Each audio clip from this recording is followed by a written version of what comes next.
আমিও তো পড়াশোনা করি, আমিও তো 9 ঘন্টা পড়ছি, কিন্তু আমার টপার বন্ধু তো মাত্র 3 ঘন্টা পড়ছে, কিন্তু সে কিভাবে ফার্স্ট হয় আর আমি কিভাবে ফার্স্ট হই না? আনাফ রহমান নাহিয়ান, তোমার কোনো অ্যাডভাইস আছে এমন যেটা কেউ কখনো দেয় নাই বা কেউ কখনো শুনে নাই?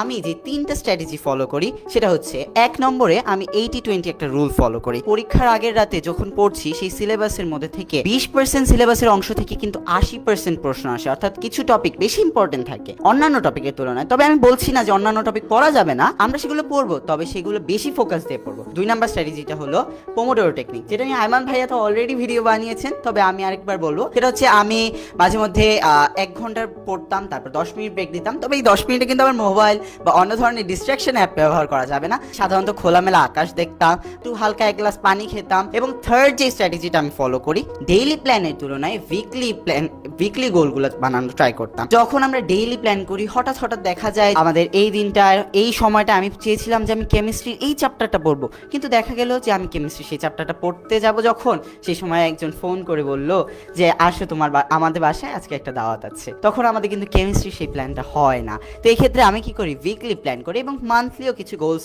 রেডি রাখি যে আমি এই চ্যাপ্টারটা, এই 2টা চ্যাপ্টার আমি অবশ্যই এই মাসে শেষ করব। এই স্ট্র্যাটেজিগুলো ফলো করেই কিন্তু আমি এই কাজগুলো করে যাচ্ছি।